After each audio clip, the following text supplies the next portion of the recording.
Dobry Zdaniev à tous et bienvenue dans ce Hexrule qui, comme à son habitude, commence avec une petite évocation musicale qui nous met dans l'ambiance et dans le bain de Twilight Struggle, le jeu de la guerre froide. Et celui qui n'a pas eu froid aux yeux pour nous l'amener, c'est Monsieur Guillaume. Salutations Guillaume. On va attaquer un monstre là. Hein. C'est pas un monstre, c'est juste un des meilleurs jeux du monde. C'est ce que ceux qui y ont joué disent et on va essayer de vous le démontrer. Twilight Struggle est un jeu de Ananda Gupta et Jason Matthews. Il me semble que sa première édition est plutôt 2004-2005. Hein. On arrive quand même quasiment aux 10 ans et plus du jeu. Ça se joue normalement qu'à 2 joueurs. Ça se joue qu'à 2. Uniquement. Et c'est un jeu qui reprend en thématique. C'est un GMT, donc on comprendra tout de suite la portée un petit peu, la profondeur du jeu.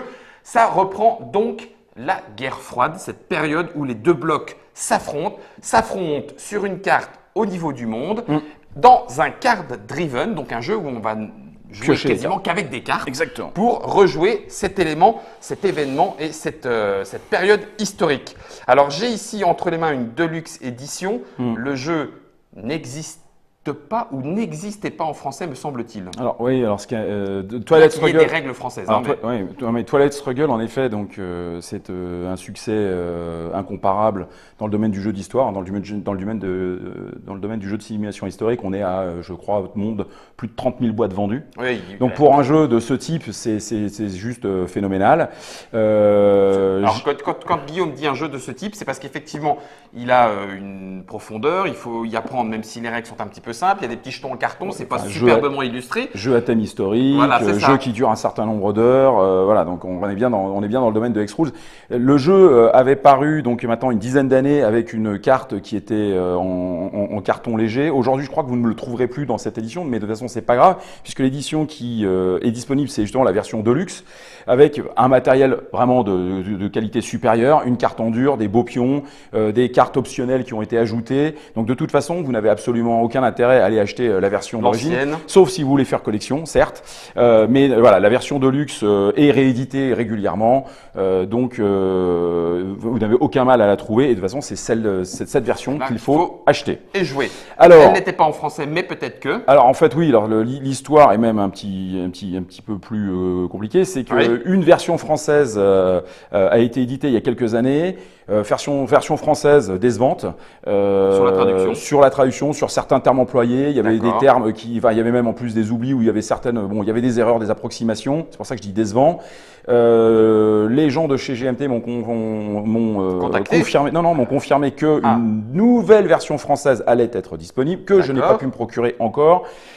Mais on espère qu'ils ont fait un travail à la hauteur du jeu. Oui, mais surtout un travail de remise à niveau de cette version qui devrait paraître chez Udo Grebe, qui est en fait un tout petit éditeur allemand qui est essentiellement spécialisé dans la distribution de jeux de simulation en Allemagne. Il a travaillé avec des Français, donc on devrait, j'espère, l'avoir. Alors peut-être pas cette année, mais l'année prochaine, dans tous les cas en français, pour ceux qui pourront attendre ou ceux qui ne se sentent pas suffisamment à l'aise en anglais. J'espère vous pouvoir donner après un avis sur cette version que bien évidemment à laquelle je m'attacherai. Mais il faut savoir que, bien évidemment, ce jeu a été traduit dans de nombreuses langues et c'est vrai que ça manquait en français. Les règles sont même trouvables sur le site de GMT. Et voilà, en français. On peut trouver les règles, mais ce sont les anciennes règles. C'est ce dont je parlais. Donc bon, ça ne vous empêche pas de jouer, mais il y a des choses qui sont un peu pénibles. Donc, dans tous les cas, c'est une bonne nouvelle. Nous aurons ces règles à nouveau en français et normalement donc révisées. Je vais le mettre dans le domaine de Trick Track pour le moment. Tu as sorti tout ce dont tu avais besoin. Oui, je pense que c'est bon. On ira le chercher. On ira le chercher. Ensuite, toujours en ce qui concerne le jeu, il y a une application PC qui est disponible depuis peu de temps chez Steam. On a des images. Voilà, vous l'avez à l'écran. Donc cette application que j'ai déjà pu tester un certain nombre de fois tourne pas mal. Vous pouvez jouer en solitaire, donc face à l'IA. Qui est d'un niveau. Qui est d'un niveau intermédiaire, mais c'est surtout qu'elle va vous permettre de vraiment bien maîtriser les cartes et des effets, des combinaisons de cartes. Et puis surtout, vous pouvez jouer en solitaire. Les parties pouvant se jouer en 1 heure, alors qu'une partie à peu près classique de Twilight Struggle, c'est souvent 3 à 4 heures, parce qu'il y a quand quand même un moment de réflexion, comme on va le voir, qui est assez important. Mais l'avantage également de ce logiciel, de ce programme, c'est que vous pouvez jouer face à des adversaires à partir du moment où vous avez un support idoine, comme par exemple une tablette. Voilà. Donc c'est vraiment un support de bonne qualité. Je crois que ça doit sortir sur iOS aussi. D'accord. Donc peu de temps. Donc, à surveiller. À surveiller, jetez un coup d'œil. Dans tous les cas, la version PC est disponible. Hein. Comme je vous le dis, ça fait déjà quelques temps qu'elle tourne. Et vous devez avoir des avis sur certains sites parce qu'il y a toujours des joueurs. Voilà. Bon, pour en faire profiter. Voilà. Nous, on va essayer quand même de recadrer le cadre, c'est le cas de le dire, historique. Exactement. Donc, j'imagine que tu nous as ramené des pavasses pour nous renseigner sur ce qui s'est réellement passé. Oui. Et puis ensuite, ce qu'on va pouvoir un petit peu tordre dans le jeu. Alors, tordre, je ne sais pas, mais ce jeu, en fait, est unique parce qu'il retrace la guerre froide telle qu'elle a été définie par les historiens, c'est-à-dire de 1945 à 1991. Et cet affrontement qui voit les États-Unis et l'URSS se battre donc pour des raisons idéalistes, idéologiques, économiques sur l'ensemble de la planète, va se retrouver en effet sur la map monde que vous avez devant vous. À travers en effet un certain nombre de pays qui sont les pays majeurs du globe. Et on va voir bien évidemment comment on tente de prendre l'ascendant sur son adversaire. Voilà. Maintenant, vous vous en doutez, c'est un sujet d'étude qui est presque infini, hein, puisque là on parle de l'histoire du monde finalement de toujours 1945 à 1991. Donc je n'ai apporté que 3 ouvrages.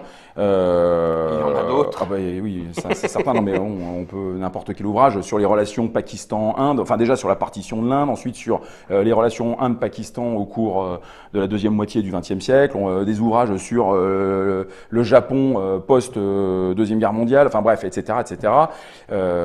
Sans parler après de tous les conflits donc de la décolonisation. Alors, il y a un ouvrage que j'ai trouvé qui me semble particulièrement intéressant, qui est de Odd Arne Westad, donc quelqu'un qui vient des pays du Nord, qui s'appelle La guerre froide totale. Alors la chance que l'on a, c'est qu'il soit publié en français, hein, chez Payot. Et cet ouvrage n'a pas pour but de vous raconter toute l'histoire de la guerre froide, parce que sinon il en faudrait des volumes. En revanche, il a pour but de donner d'une manière plutôt chronologique, une évolution de la guerre froide jusqu'à Gorbatchev, et de se focaliser sur un certain nombre en fait, de conflits en ayant une lecture essentiellement politique et diplomatique. Donc, c'est pas dans ces 3, je ne trouvais pas grand-chose au sujet des conflits militaires en tant que tels, avec les détails. Bien évidemment, ils sont évoqués. Mais ce qui est très intéressant, c'est de voir en effet comment l'influence de l'URSS, comment l'influence des États-Unis sur certaines zones du globe a pu déstabiliser, a pu en fait retourner des régimes donc dans un certain nombre de pays du globe.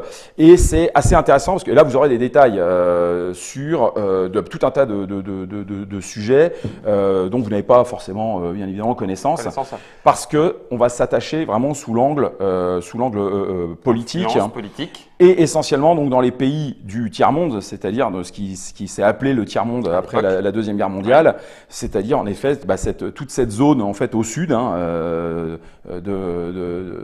subéquatoriale. Ouais, non mais au sud de l'Europe, de l'URSS et des États-Unis, qui a donc, comme d'ailleurs Westad le défend, subi les politiques étrangères de l'URSS et des USA, alors en général à leur détriment. Hein. Donc non, mais il y a une prise de parti qui est aussi assez intéressante parce que justement on est dans une approche politique de ces relations internationales et je trouve que bon l'ouvrage vaut vraiment le détour parce que lui il jette un regard assez cru en plus pour quelqu'un qui se sent pas spécialement impliqué dans les décisions, détaché dans les décisions de son pays. Donc ça c'est un ouvrage que je recommande chaudement pour tous ceux qui s'intéressent à la guerre froide, pour tous ceux qui jouent déjà à Twilight Struggle mais qui voudraient avoir d'autres informations.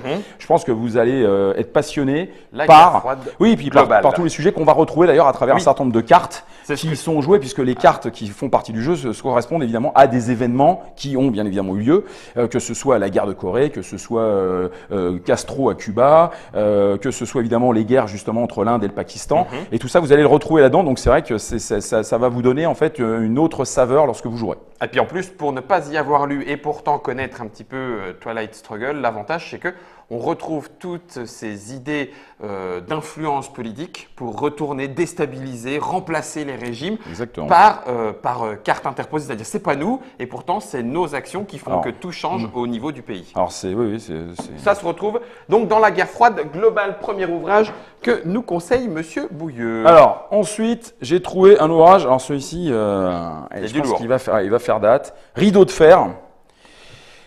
Alors, Rideau de fer, un ouvrage d'un historien, Madame Appelbaum, qui s'est consacré. Alors là, je suis plus sur l'Europe, Centre.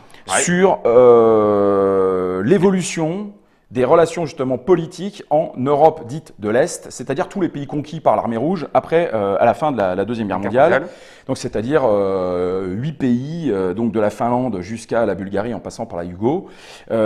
Et ce qui est très intéressant dans cet ouvrage, c'est qu'elle a fait des recherches assez approfondies sur la manière dont le régime communiste s'est mis en place dans ces pays. C'est-à-dire que là encore, on a affaire à un ouvrage politique sur tous les moyens qui ont été mis en place pour pouvoir justement contrôler ces pays et pour pouvoir les assujettir à l'URSS. Et c'est passionnant parce qu'on découvre en effet une mécanique, on découvre des rouages qui ont participé au retrait, il faut le dire, de l'Europe de l'Est telle qu'elle avait été en effet, l'Europe de l'Est, qui avait été scindée de l'Europe, telle qu'on l'avait connue, avec des régimes démocratiques. La Tchécoslovaquie, c'était un régime démocratique. Il y a des régimes qui sont un peu plus durs, mais ou même comme en Finlande, où on a des régimes un peu plus autocratiques. Mais alors, en revanche, à partir du moment où les Russes gagnent la guerre, là, c'est le cas de une chape de plomb qui tombe, et tout ça est très très bien décrit à travers en effet toute cette mécanique implacable qui se met en place. Alors c'est un livre en effet qui a un succès assez intéressant parce que c'est la première fois qu'on rentre autant dans le détail de cette prise en main et de ce gant de fer qui a enserré l'Europe de l'Est. J'allais te demander, est-ce que ça tient au fait que certains dossiers maintenant sont déclassés et que du coup on arrive à avoir de nouvelles informations? Oui, il y a des informations qui remontent évidemment depuis la déclassification des archives russes dans les années 90. Également, bien évidemment, la chute du mur a ouvert certaines archives des pays concernés. Donc ça embrasse un certain nombre de sujets, comme la jeunesse, comme en effet le contrôle policier, comme bien évidemment le contrôle de la communication. Et ça évidemment, ça passe en revue les pays. Ça parle aussi un peu d'économie. Donc c'est un vrai livre d'histoire. Pointu, mais passionnant. Là encore, pour ceux qui s'intéressent, dans tous les cas, à l'évolution politique de l'Europe, et pour tout joueur de Twilight Struggle, vous avez un certain nombre de cartes qui font référence à ce qui se passe en fait en Europe de l'Est, création du parc de Varsovie, le Comecon, évidemment les troubles avec les interventions en Hongrie et en Tchécoslovaquie. Donc c'est un ouvrage très très belle surprise. Et un ouvrage, je pense, qui fera référence. Le rideau de fer, l'Europe de l'Est écrasée de 1944 à 1956 d'Anne Applebaum. Et enfin, le dernier ouvrage. Voilà, ça c'est chez Grasset. Et non, ça se lit plus vite là quand même. Ça se lit plus vite. C'est Hélène Carrère d'Encausse, donc bien connue pour ses ouvrages sur l'URSS. D'accord. Et donc qui a publié ce livre 6 années qui ont changé le monde. C'est-à-dire en fait la chute, pour le coup, du régime soviétique, puisque 91, on en revient encore aux dates que l'on a énoncées tout à l'heure. On est sur la dernière partie. Donc là, on était au début. Là, on était au début. Là, on est sur la dernière partie. Voilà. Alors là, ça s'attache plus, en effet, à la situation économique et la situation des institutions et politiques de l'URSS. D'accord. Après, évidemment, avec les conséquences que ça peut avoir pour les autres pays. Oui. Donc voilà, ces deux ouvrages, sont deux ouvrages qui encadrent finalement. Donc le premier étant évidemment principalement lors du contrôle par Staline, donc de l'URSS. Et puis ici, après Brejnev, parce que Brejnev décède en 81 ou 82. Donc voilà, et c'est juste après. Voilà, là le pays évolue, le délitement du bloc soviétique. Et donc c'est ce qui est expliqué par Hélène Carrère d'Encausse, donc qui est encore relativement intéressant pour comprendre les mutations de l'URSS et son évolution ensuite avec Helsinki et aujourd'hui jusqu'à Poutine. Ce qui arrive à notre notre monde actuel. Nous, on va repartir en 1945 puisque la mise en place a été faite autour du jeu. On l'a dit, c'est un card-driven. Il y a de l'influence, ces jetons d'influence qu'on a déjà placés un petit peu autour de tous ces pays que, tu l'as dit aussi, on va manipuler. Ouais. Comment est-ce que tout ça se joue, Guillaume? Alors, Twilight Struggle, pour ceux qui auraient peur, n'est pas un jeu compliqué à jouer. Ouais, alors c'est vite dit, mais j'attends que tu développes. En revanche, c'est un jeu qui est difficile profond à maîtriser. Voilà, c'est ça. Si vous jouez face à quelqu'un qui a déjà quelques parties, vous avez peu de chances de l'emporter, mais vous apprendrez beaucoup. Parce que vous avez un certain nombre d'éléments dans ce jeu qui sont à prendre en compte, et notamment, vous devez faire en sorte d'avoir une vision stratégique de la partie, ce qui est assez déroutant pour un certain nombre de joueurs. On ne joue pas au tour par tour. On sait qu'on a un nombre de tours limité qui correspond, qui se limite à 10 tours, que vous voyez en fait en haut, là où il y a écrit Turn Record Track. Là, ça c'est 10 tours. En 3 qui sont scindés en 3 parties. Voilà, donc le début de la guerre froide, le milieu et la fin de guerre. Donc de 3, 4 et 3 tours. Et la partie s'arrêtera de toute façon automatiquement à partir du moment où nous arriverons ici, au 10e tour. Sauf s'il y a une mort subite qui se produit avant. Immédiate. Voilà, exactement. Sachant que la victoire est déterminée ensuite ici, avec cette échelle des points de victoire. Qui est une échelle unique. Qui est une échelle unique, très simple. On n'a pas nos 2 pions. Voilà, on démarre à 0 et ça part soit du côté américain, ici bleu, soit du côté ici rouge. Si à la fin de la partie, l'américain est à 1, il l'a emporté. Voilà. Si nous sommes à 0, il y a match nul, donc ce qui est possible, voire rare. Mais on peut également perdre par mort subite, car si à n'importe quel moment durant la partie, l'un des deux camps vient taper la timbale à 20, la partie s'arrête, il a gagné. Téding. Il y a un ou deux cas un petit peu particuliers sur lesquels je reviendrai qui permettent également de faire entre guillemets sauter la planète. C'est avec ce statut de menace nucléaire. Voilà. Et qui font partie justement de ces petits coups de vis qu'il faut connaître dans le jeu pour éviter une mort subite. Mais bon, là on est déjà plus dans le cas particulier. Donc voilà, donc vous voyez, ça c'est relativement simple. Ensuite, par rapport au plan de jeu, puisque là je vais revenir. Oui, non, mais c'est juste dans la description du plan de jeu. Les deux puissances sont donc représentées par les deux pays de couleur, hein, l'URSS avec son drapeau, les États-Unis avec son drapeau également, et vous avez un certain nombre de pays. Ces pays, en fait, sont de deux natures. L'Afghanistan, par exemple, ici, est un pays secondaire.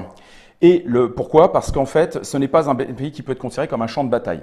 Le Pakistan, en revanche, c'est pour ça qu'il y a une différence de couleur. Donc Pakistan, bleu, c'est bleu ici, c'est une sorte de jaune, est considéré comme un pays champ de bataille. Les pays champ de bataille sont les pays cruciaux qu'il faut s'efforcer de contrôler pour pouvoir en fait dominer, voire contrôler une région. Je reviendrai après juste dessus. Donc, lorsque vous étudiez rapidement la carte, vous vous rendez compte que vous avez des pays qui sont plus importants que d'autres.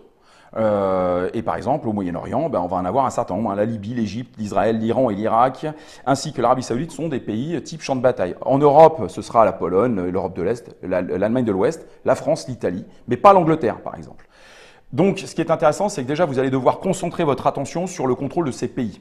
Parce que ce sont ces pays qui, comme je l'ai dit, par zone, et vous voyez, voilà, et vous voyez maintenant que vous avez différentes couleurs. Zones de grandes couleurs. Voilà, ces couleurs qui se retrouvent autour d'une dénomination. Voilà, exactement. qu'on retrouve dans les petits. Donc vous aurez l'Asie, ici.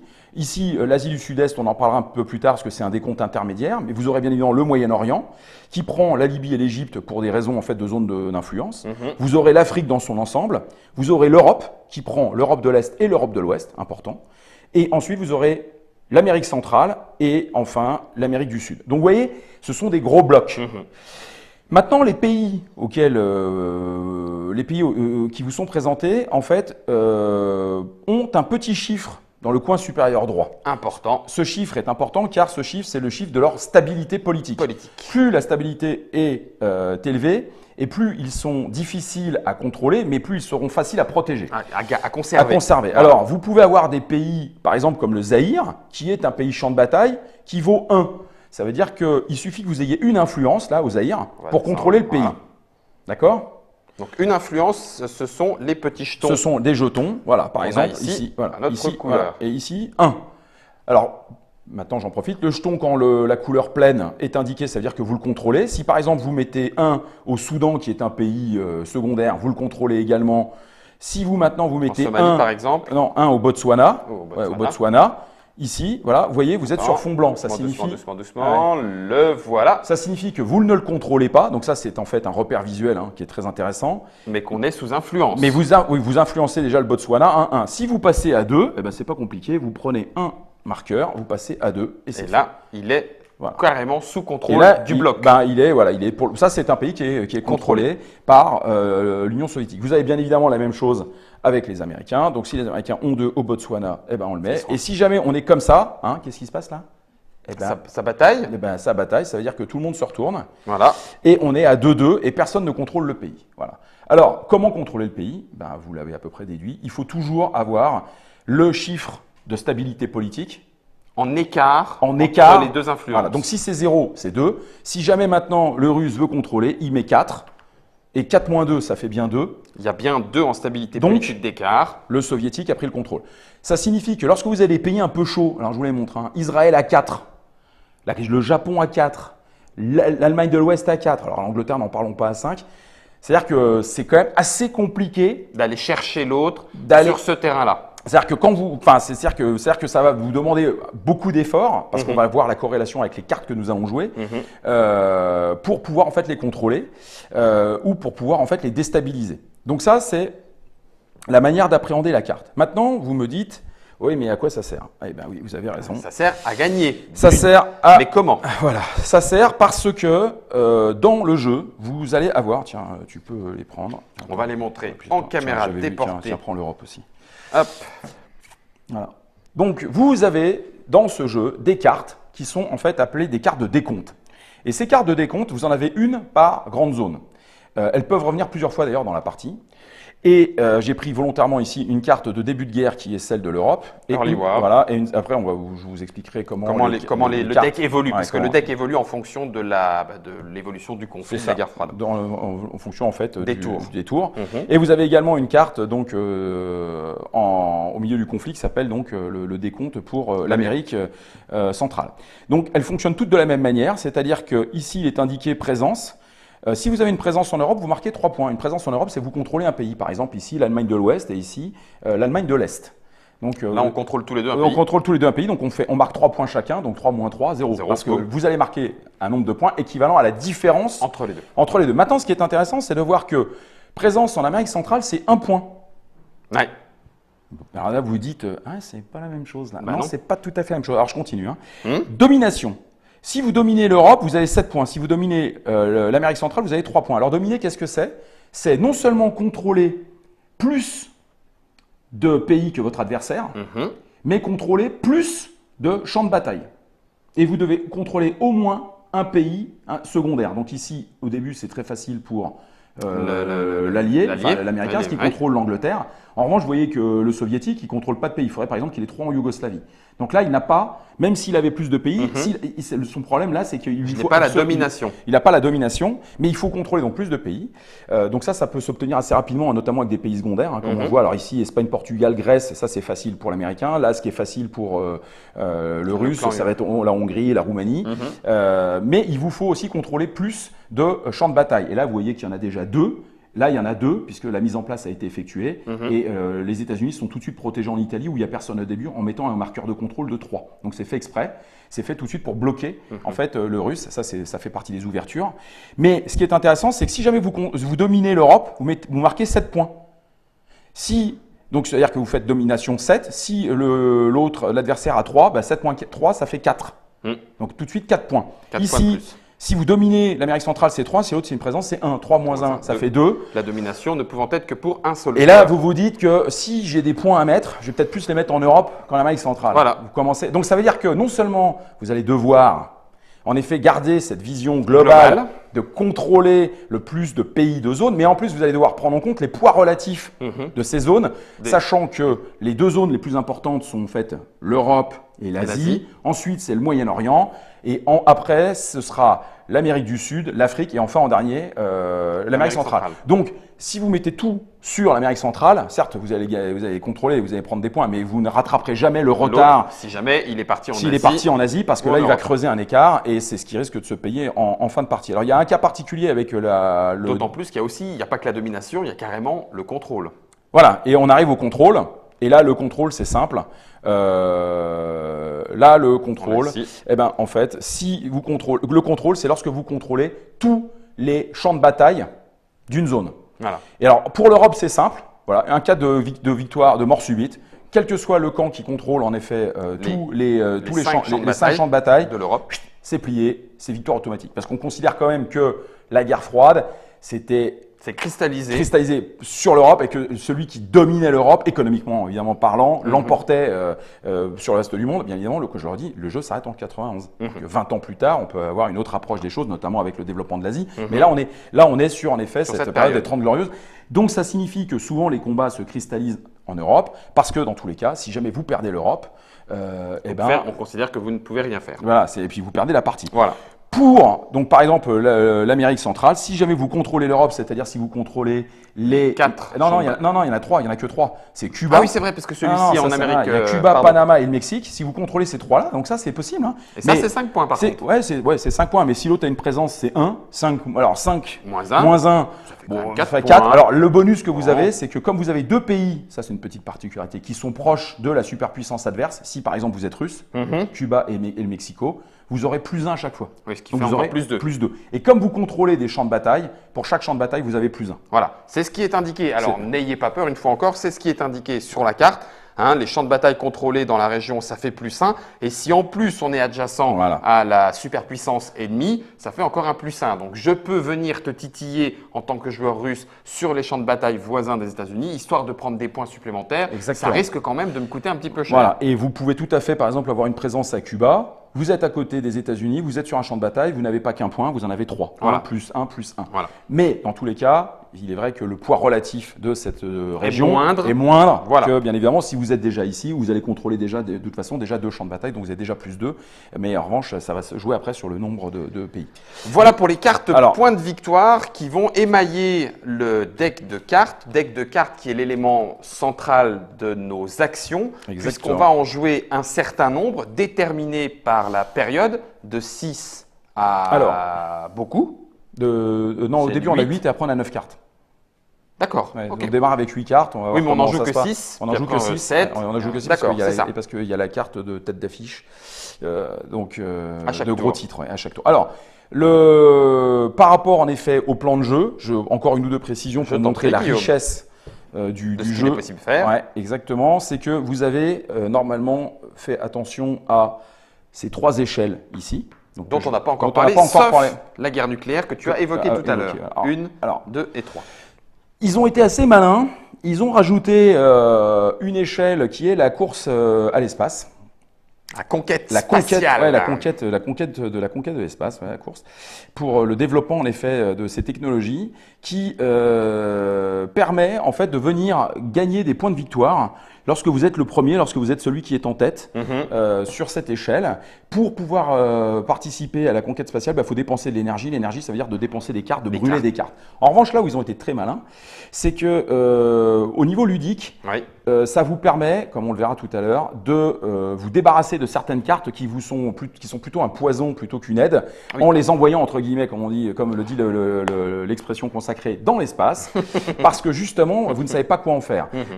Mais cette échelle est assez intéressante parce qu'en revanche, non seulement vous gagnez des points, vous pouvez gagner des points, mais vous avez également des avantages qui sont liés en fait à votre position et il faut que votre adversaire vous rattrape pour annuler cet avantage. Donc ça, c'est une échelle assez subtile de jeu, mais essentielle au jeu, qui en fait mêle un élément essentiel de la guerre froide. C'est quand même c'est Yuri, Gagarin, c'est la cabine, Apollo. Allô, Houston, nous avons un problème. Tout ça, donc on l'a. Ensuite, on va avoir une échelle qui est en fait l'échelle de menace nucléaire. Tout le monde se souvient du film Docteur Folamour. Et on aurait pu mettre la musique. Tu vois, comme quoi. Docteur Folamour, j'aurais dû y penser. Là, je me reconnais pas là. Et donc, Docteur Folamour, c'est exactement la menace nucléaire qui a pesé à partir des années 50, lorsque l'URSS récupère les plans de la bombe et qu'il en a une qui fonctionne. Lorsque vous allez mener certains types d'opérations, et notamment en fait des coups d'État sur des champs de bataille, vous allez faire en fait évoluer le statut de menace nucléaire vers la fin du monde. La crise de guerre possible. Et c'est assez rapide, c'est très simple. À chaque fois qu'un joueur Lance un coup d'État. Ouais, tente un coup d'État Oui, tu as raison. sur un pays, Conflit. sur un pays qui est un champ de bataille, donc je reviens, les pays bleus, quels qu'ils soient. Oui. Ça veut dire qu'il déstabilise de manière assez violente et directe l'équilibre du monde. Donc, il agace non seulement son adversaire, mais également d'autres personnes C'est mignon, il agace. J'aime beaucoup. autour de la planète. Donc là, on commence à s'énerver. Et alors, vous allez en fait devoir déplacer ce statut, ce pion, sur cette échelle, qui va en même temps limiter justement les possibilités des joueurs de faire des coups d'État. Et plus vous allez baisser, moins vous aurez de zones sur lesquelles vous pourrez faire des coups d'État, sachant que de toute façon... réalignements. Ou des réalignements, on verra la différence. En sachant que vous pouvez toujours faire des coups d'État dans des petits pays, parce que là on considère que c'est pas très important. Donc si vous voulez vous amuser en Éthiopie, vous pouvez le faire sans problème. Le Nicaragua vous ouvre les bras pour vous éclater. La Birmanie aussi, tout ça c'est des pays fort sympathiques et accueillants Mais pour tous les mercenaires, pour toutes les centrales de renseignement du monde entier. En revanche, dès qu'on est sur un champ de bataille, là on rigole plus. Non. Et lorsque pour le climat mondial. Ouais, pour le climat mondial. Et donc c'est indiqué en dessous. Donc quand on est à 4, ça y est, c'est fini. Déjà, il n'y a plus de coups d'État en Europe parce que là c'est devenu beaucoup trop chaud et on peut plus faire de réalignement. On descend, etc. Le dernier étant le Moyen-Orient, sur lequel on peut s'amuser assez longtemps. Mais on arrive à 2 et c'est pour ça que les autres zones ne sont pas indiquées. Les autres zones étant l'Afrique, l'Amérique centrale et l'Amérique du Sud, où comme on l'a vu, il y a quand même eu très souvent des tentatives de déstabilisation. Alors, ce que j'expliquais tout à l'heure, c'est que là, quand on est à 2, c'est pas compliqué. C'est si jamais ça passe ici, d'accord ? Guerre nucléaire. Guerre nucléaire, fin du jeu. Et ce qui est intéressant, c'est que si la fin du jeu signifie la victoire donc de votre adversaire, si ça se passe durant votre tour de jeu. Donc il y a des cartes, il y a des situations dans lesquelles votre adversaire peut vous obliger à faire un coup et donc à vous faire déclencher la guerre, et donc vous avez perdu. Et là, c'est Docteur Folamour. Tout le monde perd, mais en revanche, on considère que c'est quand même vous qui avez appuyé le premier sur le bouton. Donc ça fait partie de ces subtilités à gérer. Alors évidemment, vous n'allez pas le faire spontanément, mais vous pouvez vous retrouver dans une situation où on vous oblige à le faire. Donc c'est là où on rentre dans une certaine maîtrise du jeu avec cette menace qui met fin au jeu. Ça peut se passer au 2e tour comme au 8e. Donc il faut être très vigilant. Une autre mort subite. Voilà. Et cette échelle va varier durant toute la partie avec en effet des conséquences auprès de cartes. Alors, ce qui est embêtant, c'est que cette menace de guerre nucléaire qui nous pèse dessus, voire même peut nous faire perdre, entre, on va dire, en contradiction avec une autre échelle, la dernière, qui est celle qui nous pousse au contraire à faire un petit peu de l'opération militaire. Parce que c'est la guerre froide en même temps. Il va falloir balancer, quoi. C'est la guerre froide, donc quand on paye des porte-avions, il faut les utiliser. Et là, en effet, ce qui se passe, c'est que les deux superpuissances sont en compétition pour celle qui a la plus grosse pour implanter durablement leurs armées ou leur influence militaire à travers le monde. Et c'est ce qu'on va retrouver à travers cette échelle qui s'appelle le nombre de points d'opération militaire à chaque tour. Dès que vous faites dès que vous déclenchez des événements ou dès que vous faites un coup d'État ou dès que vous faites un certain nombre de choses, en fonction de la puissance de la carte, donc c'est-à-dire l'investissement que vous allez opérer, vous allez progresser sur cette échelle. Vous êtes au maximum à 5. Si votre adversaire à la fin est à 0 et que le statut de guerre nucléaire est à 5, vous faites la différence. 5 moins 0, c'est 5. Le cas particulier ici, c'est que plus ce statut va baisser 3, moins vous aurez besoin d'aller haut, parce qu'à 3, on estime que c'est déjà suffisamment chaud sur la planète et tendu. Donc 3, ça suffit. Mais si votre adversaire est toujours à 0, vous faites 3 moins 0, 3. Oui. D'accord. Maintenant, si lui il monte. Maintenant, si lui il monte à 2, 3 moins 2, 1. Donc vous gagnez un point de victoire. C'est toujours la même chose. Mais si, en même temps, il vient ici descendre à 2, ce qui est demandé, c'est 2. Il est déjà à 2. Le 3 ne sert plus à rien. Vous avez dépassé 2. Vous êtes à 3, c'est très bien. Lui, il est à 2. Donc, c'est comme si vous étiez à 2, moins 2, 0. Voilà, c'est fait. Bien. En revanche, la situation est quand même bien chaude ici. Bon, après, vous verrez à travers certains types de cartes, ça peut avoir son importance, mais ça fait partie de tous ces petits éléments qu'il faut savoir, avec lesquels il faut savoir jongler. Pour maîtriser le jeu. Voilà. Et ici, vous avez juste un petit rappel pour savoir le nombre d'actions. Donc, en effet, normalement, vous jouez 6 cartes. En fin de guerre, vous pouvez en jouer 7. Dans certaines situations, vous pouvez aller jusqu'à 8. Et lorsque le Russe a joué sa première carte, c'est au tour de l'Américain qui en joue une. Donc ce qui est très intéressant, là on rentre dans la mécanique après de jeu, c'est que les deux camps vont avoir des cartes. C'est toujours le Russe qui débute. On considère que c'est son avantage. C'est lui qui lance en fait la première carte.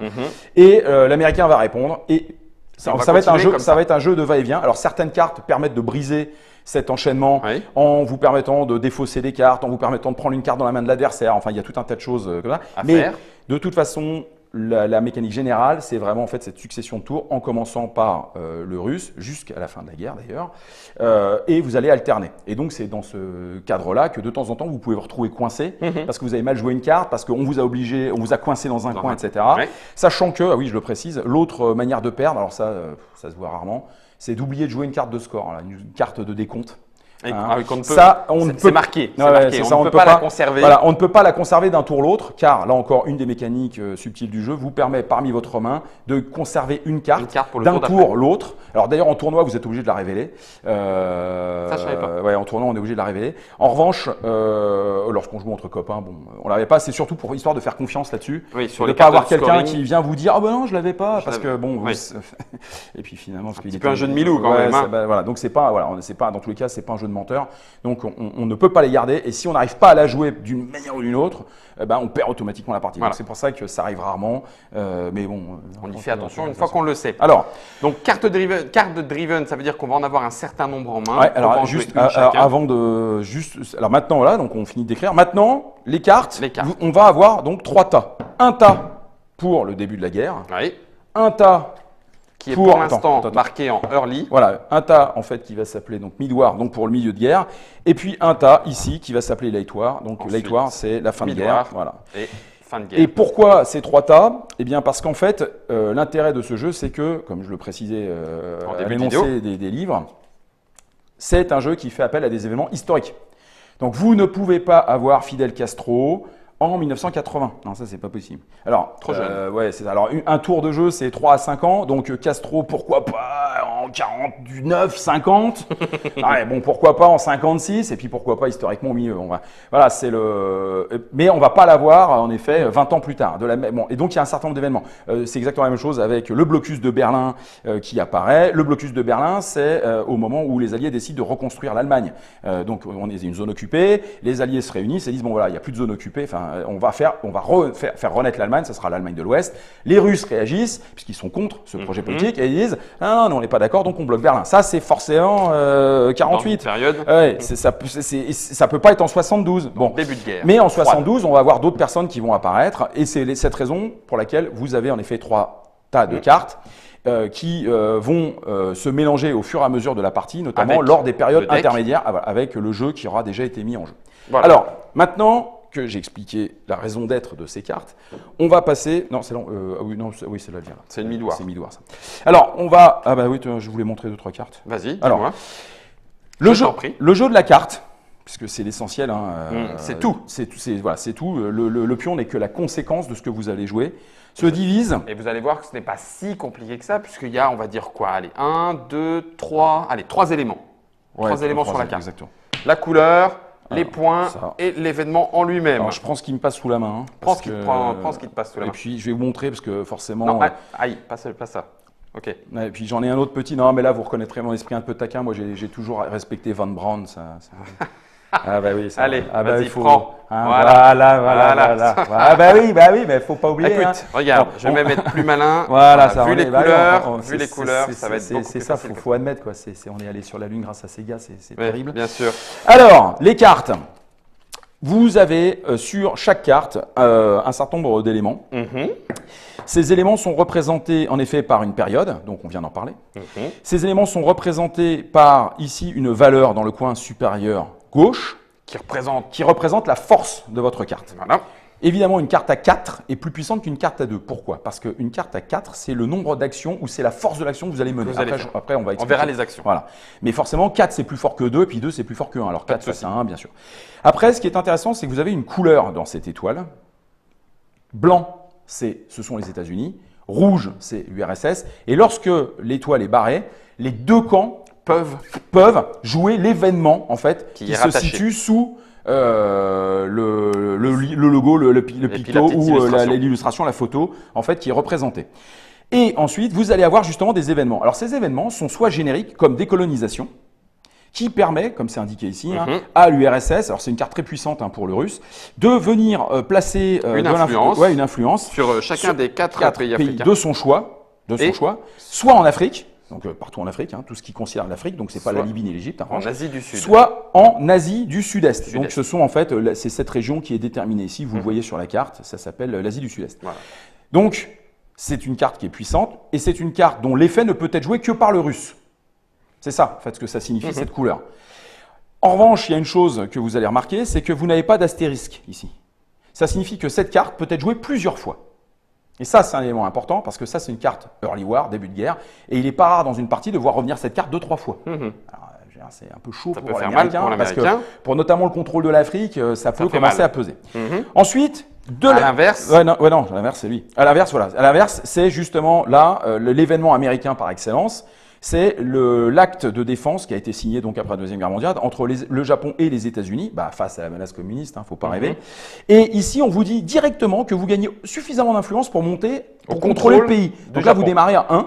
Donc si jamais vous jouez cet événement, vous passez de 1 à 4 directement. Voilà, vous avez le contrôle du Japon. Et puis vous avez un avantage, c'est que vous ne pourrez plus avoir de coups d'État ou de réalignement effectués par l'URSS au Japon. Donc votre pays, entre guillemets, est sanctuarisé. En revanche, vous avez un astérisque ici. Donc ça signifiera que cette carte n'est pas défaussée, mais elle est en fait retirée du jeu. Cet astérisque qui est là, on ne la jouera qu'une fois. Le pacte a été signé, terminé. Voilà. Donc si on la joue, pour l'événement et non pas pour le 4 points que tu as indiqué tout à l'heure. Et enfin, vous avez la carte neutre, donc, qui est une carte évidemment assez intéressante en début de partie, qui est les nazis capturés, Von Braun, c'est ça, et qui ont transmis leur savoir technologique. Et là, l'ont fait avec bonne humeur en plus. Ouais, je pense, puis je pense qu'ils ont été payés aussi. Et là, ces gens-là, si vous les utilisez pour en fait leur pouvoir, vous allez directement monter dans cette case. Alors vous me dites, ouais, mais où est le problème? Le problème, c'est qu'ici, il y a écrit qu'il faut brûler pour pouvoir envoyer quelqu'un dans l'espace une carte de valeur 2. Donc déjà, lui, vous ne pourriez pas le faire avec un 1. Alors vous verrez, il y a un certain nombre de cartes à 1. Donc déjà, ça ne peut pas être fait. Et puis ensuite, vous roulez un dé. Alors de 1 à 3, ça passe, c'est simple. Et 4, 5, 6, vous échouez. Avec lui, ça passe directement. L'avantage, c'est que vous prenez l'avantage, vous êtes en tête sur la course à l'espace, vous prenez 2 points de victoire automatiquement. Donc tout de suite ici, 2 ou 2. Voilà. Et vous avez réussi votre coup. Oui, parce que vous pouvez passer un certain temps. Moi, j'ai passé des parties où mes fusées, elles n'ont jamais décollé. Donc, ça, c'est pas calcul. Problème d'essence. Donc, ça, c'est pas inintéressant. Maintenant, on va arriver à la deuxième phase en fait de jeu d'une carte. Ce sont en effet ces valeurs dont je vous ai parlé tout à l'heure. Car vous choisissez toujours de jouer la carte pour la valeur ou pour l'effet. Ça, c'est votre choix. Simple, très simple. Lorsque vous avez une carte avec une valeur, alors les cartes qui n'ont pas de valeur, vous les avez vues, c'est les cartes de décompte, c'est simple. Voilà, c'est les seules que on a vues tout à l'heure, il n'y a pas de souci. L'Europe, alors en début de partie, attends, je vais sortir ça parce que ça va me servir tout à l'heure. L'Europe, il n'y a pas de celle-là, on est obligé. Et puis attends, il me faut l'Asie. Allez, hop, la carte Asie. Qu'est-ce qu'on a fait, la carte Asie elle est là, tout va bien. Alors non, on va garder les autres. Donc celle-ci, n'ayant pas de valeur, n'ayant pas de valeur, de toute façon, on est obligé d'effectuer le décompte lorsqu'elles sortent. C'est pour ça que vous ne pouvez pas les garder.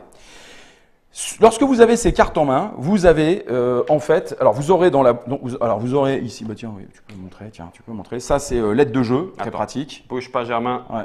L'aide de jeu nécessaire pour avoir l'ensemble. Je peux même l'avoir en français, tiens, regarde. Alors ça, c'était C'était celle de l'ancienne. Oui, c'est ancienne ça. D'accord. Mais c'est pas très grave. On peut montrer. Voilà, c'est l'aide de jeu. Donc ça, c'est votre meilleur ami évidemment lorsque vous jouez.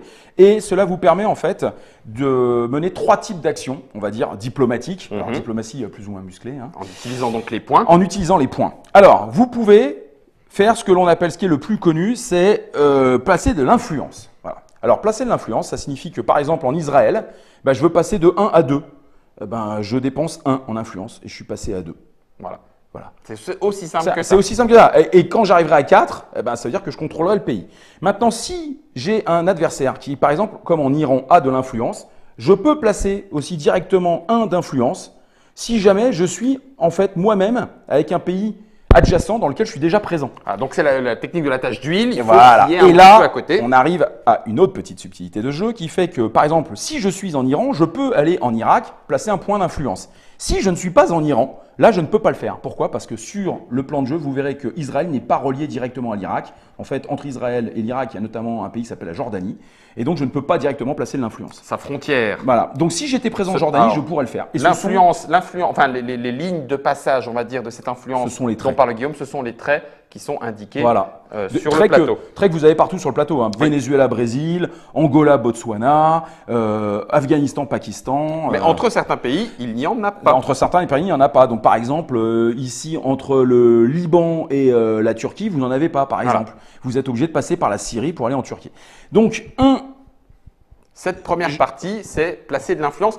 Mais il me semble, Guillaume, dis-moi si je me trompe, oui, il y a quand même, si jamais le pays est sous mon Voilà, contrôle. Donc ça coûte 1. Mais si jamais, par exemple, je veux aller en Corée du Nord ici, comme le pays est déjà contrôlé, ça me coûte le double. Donc pour placer 1 ici, ça me coûtera 2.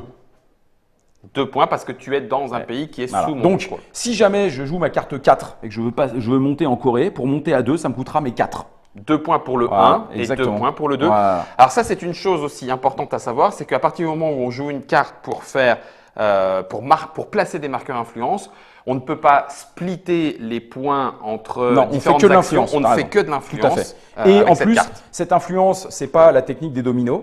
C'est-à-dire que si je pars par exemple d'Australie, je peux placer 1 d'influence en Malaisie. Si je place 1 d'influence en Malaisie dans le même tour, je ne peux pas aller placer 1 en Thaïlande. Ça, ce sera au tour d'après. Voilà.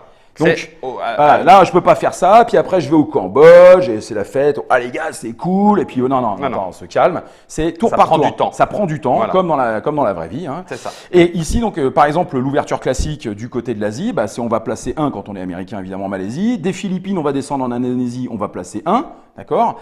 Et puis, par exemple, ici, on peut aller faire un petit tour à Taïwan, ça ferait 3 avec une carte à 3. Vous pouvez faire ça. Et puis une carte à 4, tu aurais encore la possibilité de remonter après, de 1. On verra sur certaines manières de jouer. Mais après, si on veut toujours contrôler au niveau, on peut directement d'Iran passer en Asie pour commencer à contrôler le Pakistan qui n'est qu'un pays à 2.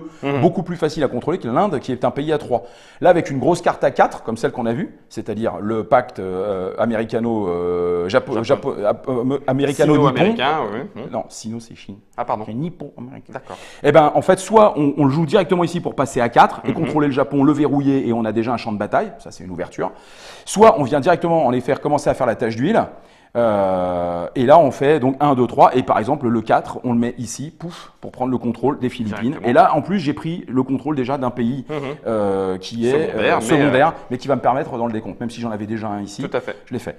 Là, ça c'est la technique dite donc de l'influence. Alors je remets les pions en place pour pas se tromper pour plus tard. Voilà. L'autre façon de jouer ces points d'action. Alors ça c'est essentiellement, l'influence c'est quelque chose que vous allez jouer durant quasiment toute la partie, mais c'est essentiellement quelque chose que vous allez jouer surtout en début de partie, parce que vous avez besoin de vous étendre, vous avez besoin d'être présent pour pouvoir justement les contrôler, parce que là vous pouvez pas aller en Inde, sauf carte spéciale qui vous permet de dire j'y vais, vous n'avez aucune chance, donc il va bien falloir vous rapprocher, et c'est ce qui va vous permettre en plus d'utiliser dans quasiment toutes les circonstances vos cartes, sinon vous pouvez vous retrouver bloqué. Alors la deuxième manière, un peu plus directe, un peu plus rugueuse, un peu plus sioux, de jouer en effet ces points, sur cette influence, ce sont les réalignements. Les réalignements, ça se passe autrement, c'est-à-dire que vous allez tenter donc dans un pays de faire en sorte de faire baisser l'influence adverse. Alors, ça marche essentiellement quand le pays n'est pas contrôlé, parce qu'il a un bonus. Donc, par exemple, aller en Corée du Nord, quand il est déjà contrôlé, forcément, vous avez en fait il a lui un bonus de +1. Plus il a de pays qui l'entourent, qui lui sont favorables, plus il a de bonus. Et s'il est proche de sa superpuissance, en fait, il a encore un bonus. Donc, c'est vrai, là, on parle pour le coup vraiment de tentative de déstabilisation politique, mais c'est assez bien rendu. Et puis après, on jette un dé, donc c'est quand même relativement simple. Et c'est le dé le plus élevé, évidemment, qui fonctionnera, mais en déduction du résultat de l'autre. Donc, c'est pour ça que vous allez essayer de trouver des proies faciles, sachant que vous êtes obligé d'avoir quand même de l'influence. C'est-à-dire, je ne peux pas faire quelque chose en Égypte vu qu'il ne s'y passe rien. Donc ça, c'est assez simple. Et cette technique va essentiellement être utilisée plutôt en fin de partie, lorsque déjà un certain nombre de pays commenceront à être contrôlés, parce que vous avez bien compris que votre intérêt à vous, c'est de pouvoir additionner des bonus pour pouvoir en fait le réussir le plus possible. Donc là, on démarre, il n'y a personne au Venezuela, vous n'avez pas beaucoup joué de réalignement, parce que vous ne pouvez pas les faire. On va y aller à l'influence directe. Donc ça, c'est une technique plutôt fin de partie, mais qui est redoutablement efficace, parce que le nombre de jets d'influence que l'on peut faire dépend de la force de sa carte. C'est-à-dire que comme pour l'influence que l'on va placer, si je joue une carte à 4, je vais pouvoir faire 4 tests d'influence et je peux les faire contre le même pays ou je peux les faire partout sur le globe. Donc c'est pour ça que ça va se jouer plutôt en fin de partie.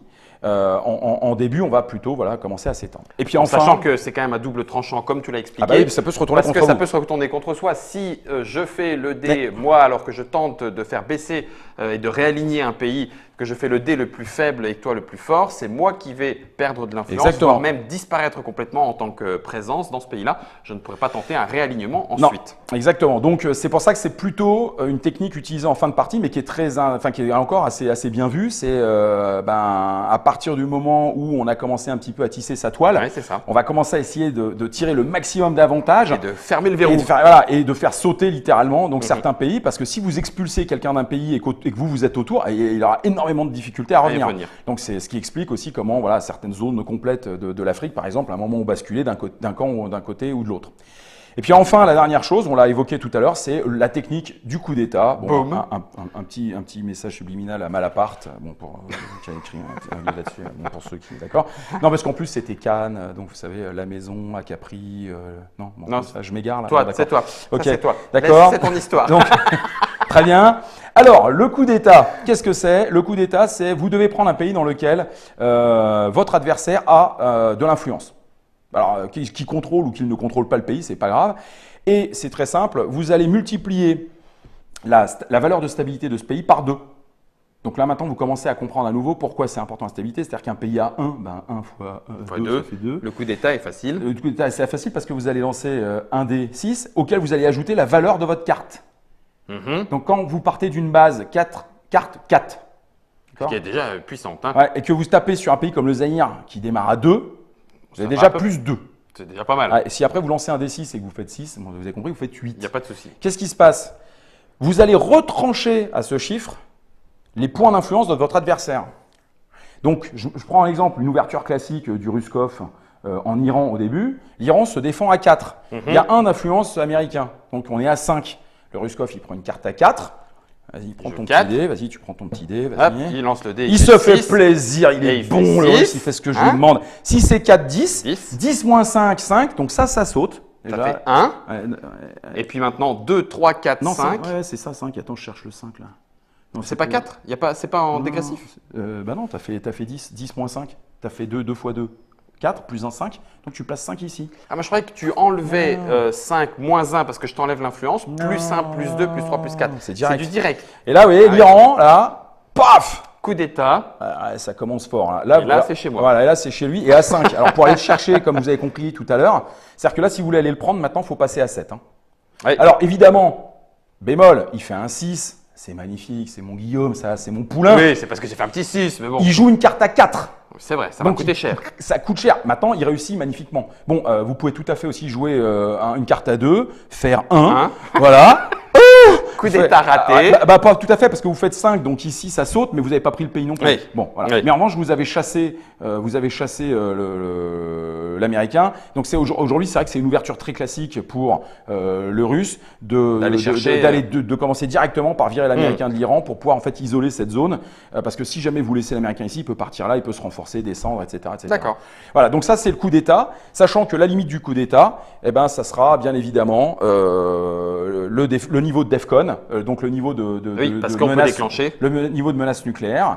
Mais ça vous permet en revanche de récupérer aussi des points d'opération militaire parce que quand vous brûlez une carte à 4, vous passez directement à 4 ici. En opération État. Si c'est 2, c'est 2. Donc il y a un moment où vous êtes un peu obligé de le faire quand même pour ne pas perdre de points à cause de ça. Et là, on a fait le tour. On a fait le tour en effet de l'utilisation de vos cartes. Et le dernier point qui est sublime dans ce jeu et qui évidemment révèle toute la duplicité des concepteurs qui sont d'abominables garçons, c'est que lorsque vous allez avoir votre main de cartes, vous allez avoir des cartes rouges. Non, moi je joue l'américain, donc je vais avoir des cartes de Guillaume. Guillaume, il va avoir mes cartes qui vont être blanches. Hein. C'est ça. Puis les cartes intermédiaires. Lorsque vous mettez en jeu une carte de votre adversaire, l'effet associé se déclenche automatiquement. En plus des points que moi je vais jouer pour moi. Non, toi tu ne joues pas les points. Moi je prends les points, mais toi l'effet s'applique. Oui, c'est ça, d'accord, on se comprend. Donc ça signifie que vous pouvez avoir une main affreuse parce que vous n'avez que des événements de votre adversaire et vous savez qu'ils vont rentrer. D'où l'intérêt d'envoyer des cartes dans l'espace parce que sinon c'est la catastrophe. De garder une carte en main pour le tour suivant, déjà vous en éliminez a priori 2. Oui. Bon, voilà, vous dites, ok. Alors souvent, évidemment, ce sont des grosses cartes, mais grosses cartes, gros effets. Oui. Et c'est vous qui choisissez, évidemment, quand vous allez jouer cette carte. Et aussi, vous choisissez si vous jouez d'abord les points ou si vous laissez votre adversaire placer d'abord l'événement. Ce qui est ultra important en fonction de la partie, face à la physionomie de la partie, mais aussi par rapport à votre technique de jeu.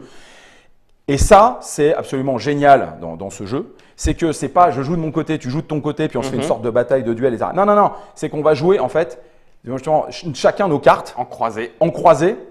Et ce qui est très intéressant, c'est que le jeu a essayé de reproduire un petit peu l'ambiance et l'atmosphère de la guerre froide. C'est-à-dire que les Russes sont très forts en début de partie. En milieu de partie, ça se tasse. Et à la fin, c'est plutôt les Américains qui reprennent le dessus. Donc, faire vite. Donc pour le Russe, l'objectif, c'est plutôt d'engranger le maximum de points, voire d'aller chercher la victoire automatique. Voilà. L'Américain, c'est plutôt de s'arc-bouter, de tenir. Et même s'il perd des points au début, c'est pas trop grave. Tant qu'il arrive en effet à pas se faire piéger à un moment par un décompte quelconque quand il est à moins 15 ou moins 16, où là, ça peut être la mort. Ouais. Et de revenir après progressivement. Parce que comme j'ai dit, même s'il est à 1, c'est pas grave. Sachant qu'en fin de partie, à la fin du 10e tour, si vous y arrivez, il y a à nouveau un décompte complet général qui se fait, sauf pour l'Asie du Sud-Est, qui est un cas particulier, et c'est le vainqueur qui l'emporte. Donc c'est un jeu, ben voilà, particulièrement. Là, je vous expliquais les règles. Alors oui, c'est vrai qu'il y a un bon rythme. Là, je vous ai tout dit. C'est-à-dire qu'à priori, vous pourriez même jouer sans lire les règles, mais ce que vous allez voir, on va essayer avec Guillaume de faire un tour ouvert. Juste avec les cartes. Juste avec les cartes ouvertes, pour vous montrer en effet comment ça se passe, en commentant les cartes. Pour montrer la richesse du jeu, ce qu'il faut faire, les pièges dans lesquels il ne faut pas tomber, sachant que… Je vais en faire des conneries. Juste sachant que le Russe démarre avec une carte assez puissante qui est la carte Chine, car la Chine est représentée dans ce jeu. Il y a même une variante qui permet de jouer en fait la Chine autrement. Et la carte Chine, en fait, déjà c'est une carte à 4, donc c'est assez puissant. Si vous la jouez uniquement en Asie, elle ne vaut pas 4, elle vaut 5 en opération, donc pour des coups d'état, des réalignements, des machins. Impeccable. Dès qu'elle est jouée, elle passe chez moi, je ne peux pas la jouer à ce tour-ci. Après, elle est disponible. Je peux la jouer ou la garder. Celui qui, à la fin de la partie, là, gagne un point de victoire. Et sinon, il y a une carte particulièrement vicieuse qui se trouve dans le paquet de fin de guerre, qui va rappeler en fait un film qui s'appelle War Games, pour ceux qui l'ont vu, avec un ordinateur qui menace de déclencher. C'est ça. Et ben War Games, en fait, c'est une carte particulièrement vicelarde. Pourquoi? Parce que si jamais vous avez 7 points de victoire, vous jouez cette carte. Vous en redonnez 6 à votre adversaire, et puis ben, vous faites le décompte. Avec et un vous pouvez statut gagner à 2, et on peut gagner avec un statut à 2 ici. Donc c'est-à-dire qu'à un moment, en fin de guerre, on évite de trop traîner ici, parce que surtout si vous n'avez pas la carte et que votre adversaire a un peu d'avance, là ça met fin à la partie. Voilà, donc c'est quelque chose dans tous les cas à connaître. Pour éviter d'avoir une mauvaise surprise, ça peut tomber. Alors là, on a donné 7, c'est ça, ou 8? 3, 4, 5, paf, 6, on en a 8. Alors, on les révèle, c'est parti. Ouais, c'est juste… Ouais, on va les révéler. Allez. J'en ai… Oh, ça m'énerve. J'en ai quand même quelques-uns à toi, là. Ah bah oui, bien sûr. J'ai le scoring. Alors moi, c'est l'enfer. Le scoring, il faut que je le dépense avant la fin du tour. Ouais, c'est ça. Alors voilà, on va mettre ça comme ça. Bon, il y en a un petit peu plus que ce que pourra mettre Germain, mais c'est pas très grave. Vous allez pouvoir suivre avec nous. Là, c'est un début de partie. Pareil. Alors, le début de partie donc, a été effectué. On a placé des pions déjà d'influence. Il se trouve que le jeu débute toujours par une phase de gros titres, durant lesquels chaque joueur va choisir secrètement une carte pour essayer d'influer sur le tour de jeu à travers certaines de ces cartes. On ne prendra pas en compte les points d'opération, on ne prendra en compte en fait que les événements. D'accord ? Et là, il se trouve que donc là, il faut lire en effet, les différents effets. Et il se trouve que quand je regarde moi ma main, alors c'est assez chaud parce que j'ai le score, enfin j'ai le décompte de l'Europe. Alors heureusement que j'ai… alors ça, on place les pions ici après avoir vu sa main. Bon là, on l'a fait à l'envers, mais… donc là, j'ai blindé l'Europe, donc c'est-à-dire qu'on est à 0-0. Vous voyez, puisque en fait, j'ai pas plus de champ de bataille que Guillaume. Donc de toute façon, on a 2 présences. Au Moyen-Orient, il se passe rien. Sachant que moi, j'ai la carte de score, enfin j'ai la carte de décompte du Moyen-Orient et de l'Europe. Donc c'est les cartes en plus, c'est-à-dire que ça me retire des points d'action. Hein. Oui. Guillaume, il récupère l'Asie, ce que je ne sais pas. C'est-à-dire qu'on a en plus un début de partie qui est assez compliqué parce que Guillaume il va se dire il faut que je me défende en Asie parce que déjà il est pas bien parce qu'il n'a pas grand monde comme vous pouvez voir à part la Corée du Nord. Ouais. S'il n'a pas envie d'avoir une mauvaise surprise parce que je le rappelle il va être obligé de jouer cette carte, il va falloir qu'il y aille.